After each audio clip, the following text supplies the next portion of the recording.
In this video, let's talk about another Chiefs game being flexed to primetime, look at some interesting stats from Chiefs versus Titans, and then talk about something that I believe may be getting overlooked by some, and that is the fact that the second half of the season may not be as easy as we think it is due to the Chiefs' current weak spots and the upcoming opponent's strengths. So let's talk about it, but first, how about those?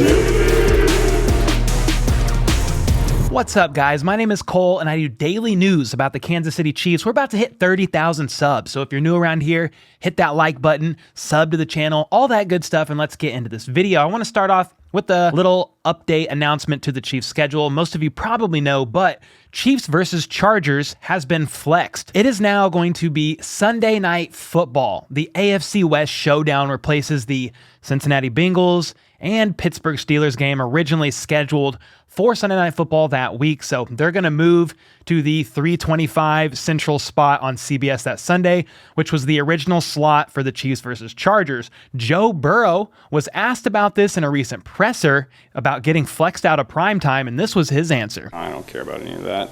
I'll play it at 6 a.m. in the middle of the field somewhere. I don't care. Well, Joe, I'm going to be honest. I don't care when your team plays either.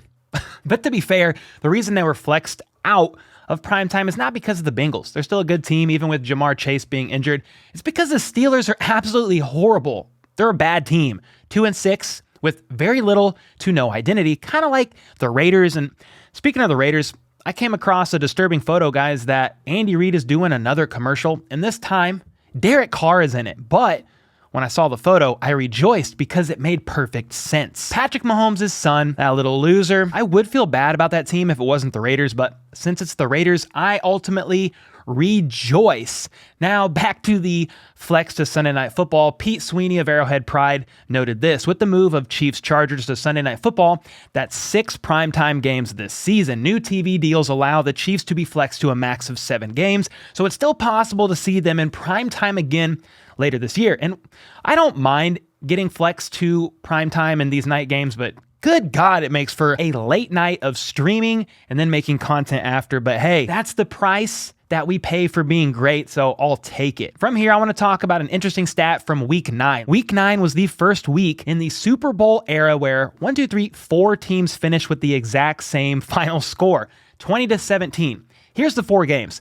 Chargers 20, Falcons 17. Still pissed at the Falcons for that. Jets 20, Bills 17. Thank you, Jets. Vikings 20, Commanders 17. And then Chiefs 20, Titans 17. And worth noting, all 4 games were come from behind victories. That's some wild voodoo, Tom Brady type witchcraft right there. But enough of that skeleton. He's not the focus of the day. I do, however, want to stay on the interesting stats train, but focus in on the Chiefs and Titans game because there's some definite interesting stats worth noting if you guys did not know this. First up, Mahomes is the first QB in the Super Bowl era that had 400 plus passing yards with a passing TD and 60 plus rushing yards with a rushing TD in a single game. He's also the first Chiefs player with back-to-back 400-yard passing games. Mahomes accounted for 82% of his team's rushing yards. He had 63 of the team's 77 total yards, which is the 5th highest percentage by a QB over the last 20 seasons and highest since Cam Newton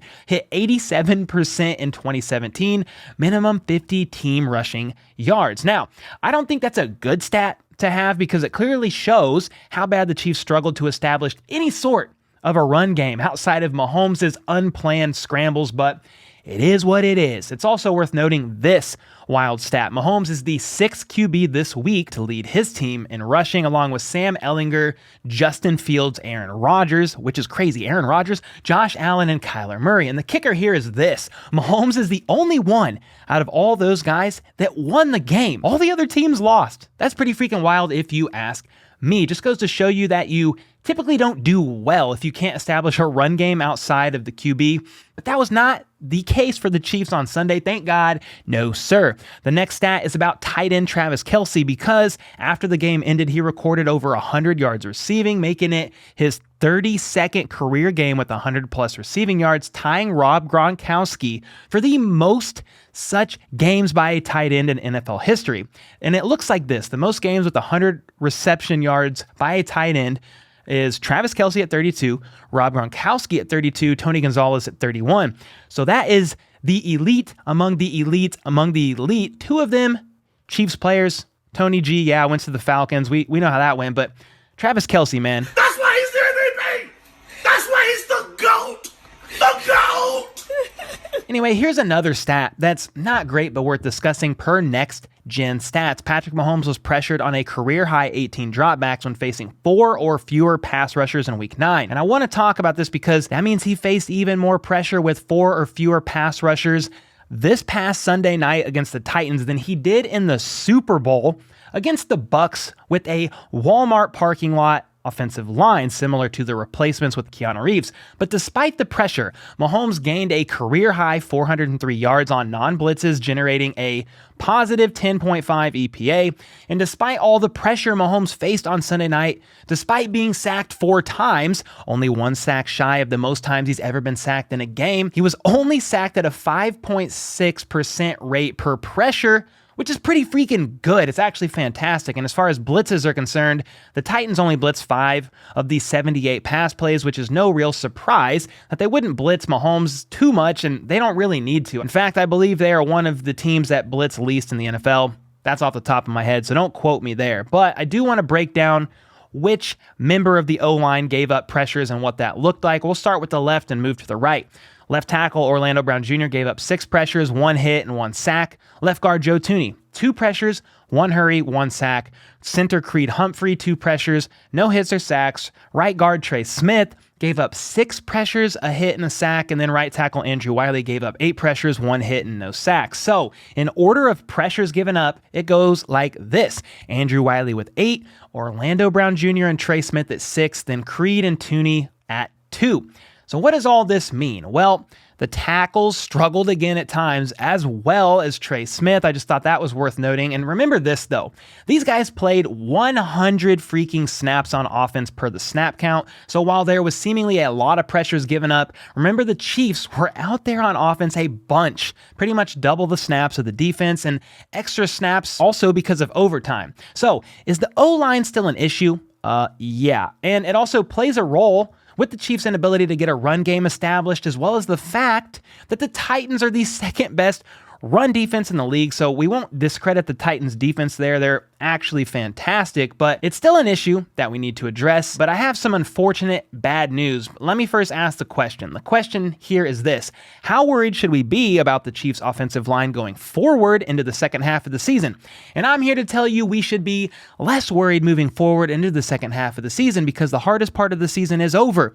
At least that's what I was hoping to be able to tell you and to prove when I started researching for this segment, but now I am not so sure. And I'll explain in a second what I mean and why I'm thinking all this, but it is true that the first 8 games of the season were quite possibly the most difficult first half schedule in NFL history, based on the fact that every team the Chiefs have played so far had a winning record last season above 500, and all of them were playoff teams, aside from the Chargers and the Colts, who were basically 1 game away from making the playoffs. On top of all that, as if that alone wasn't enough, of the 8 teams the Chiefs have played this season, 4 of those teams' defenses are ranked in the top 10 in the entire NFL. 49ers, Bills, Colts, and the Buccaneers. So all of this has definitely impacted the Chiefs' offensive line, their ability to get a run game established, all the pressures that Mahomes has faced. And the good news from here is that the Chiefs, in theory, have the 3rd easiest strength of schedule remaining in the NFL. So I was like, awesome. And my point from here was initially going to be that the Chiefs' offensive line should bounce back and perform better than they have previously, because the teams they've played so far have been decent, with half of those teams' defenses being what I would consider elite in the top 10. Well, I can't force a narrative here, guys, though I was hoping for some better news than what I'm about to tell you. The issue that I ran into is, even though the Chiefs have a relatively easy strength of schedule from here on out on paper, they still have 4 games to play against teams that have pretty good defenses. The Bengals are ranked 12th overall, so not quite elite, but still good. Meanwhile, the Rams are 8th overall, and the Broncos are 2nd overall on defense, and we play them twice. Now, I know what you're thinking, but Cole, these teams have really been struggling on offense, and the Chiefs will probably win those games. Well, I agree with you. The Chiefs should more than likely beat the Jags, beat the Broncos twice, beat the Rams and the Bengals. But unfortunately, a lot of those games are still going to be pretty tough battles, and the offensive line is not going to be getting much of a break here. The Rams defense is no joke. The Broncos defense is the real deal. The Raiders defense isn't the best, but they still have Max Crosby and Chandler Jones, and only lost to the Chiefs by 1 point in a Monday Night Football game that went all the way down to the wire. You guys remember that. The Chargers defense isn't the best either, but they still have Khalil Mack and Joey Bosa, though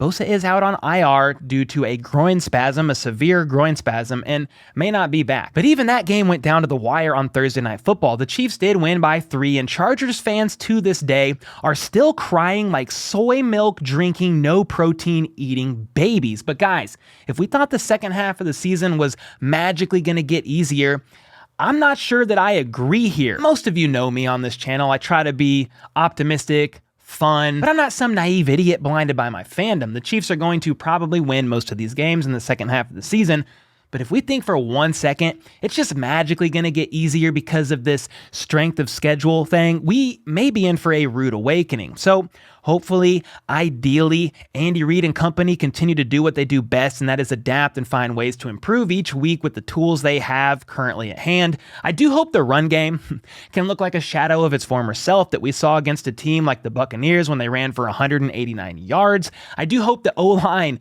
continues to learn from their mistakes, and that potentially, maybe, possibly Lucas Niang starts to see himself in the rotation if he can return and play before his 21-day window closes and they have to put him on IR for the rest of the season. We know right tackle's been a struggle. Andrew Wiley's been doing the best that he can, but I would like to maybe, hopefully, see Lucas Niang get worked in there a little bit. So maybe, just maybe, he might return, and then maybe, just maybe, tight end Blake Bell could return and give this team a boost in the blocking department on some downs, but that's not guaranteed either. To be honest, he had hip surgery, and Andy Reid has not said for sure that he's going to come back. He keeps saying we'll see in a couple weeks, and he's been saying that. And then this keeps circulating as well. Put RoJo in there. After all, what can it hurt? If last game on Sunday, you had all 3 backs averaging 1 to 1.3 yards per carry, what is it going to hurt if you put Ronald Jones in there? Well, the problem is with Ronald Jones, if you activate him and put him in there, he is probably one of the best running backs on the team, but teams are basically going to know, oh, Ronald Jones in there, they're running. He's the least effective pass blocker and the least effective pass catching back that the Chiefs have. So unless somebody gets injured, I still do not think Ronald Jones is going to see himself in this offense. And that just is what it is. Now, part of me is like, well, what the heck? It's not like it's going to get any worse, the run game, if we try out Ronald Jones. I just don't think it's going to happen. Now, the point of me saying all that I've said in this video is to say this. I love the Chiefs. Mahomes is the freaking man. We know this. The offense is crushing it outside of the run game. Even though Mahomes is pressured a lot, he's been consistently great at not taking sacks and making things happen. The wide receiver core is only going to continue building more rapport and getting more in sync with Mahomes the second half of the season. The defense is catching on, getting healthier with the return of McDuffie. Defensive end Frank Clark will be back from suspension in a couple weeks, and the young defense is continuing to grow and learn together and should only peak here in the second half of the season. So while the Chiefs should finish the season near the top of the AFC and make it back to the playoffs once again, I'm never someone to turn a blind eye to the weak spots, which right now, in my non-professional opinion, is the O-line and the run game, then the D-line and their ability to get home rushing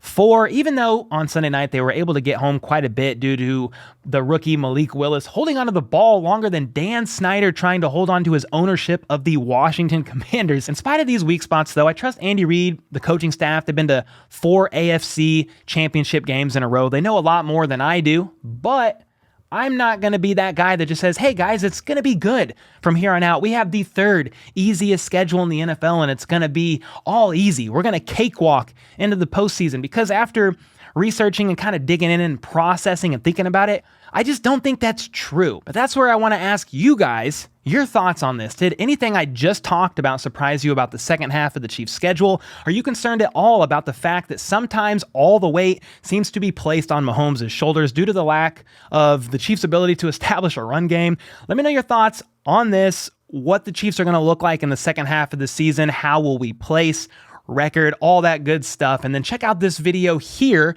which is a very in-depth overview of Chiefs versus Titans, where I use coach's film to break down the entire game. And it took me a really freaking long time to make, like 10 hours. So even if you just go in there and hit the like button, I would be forever grateful. And until next time, let's go. Let's freaking go. How about those?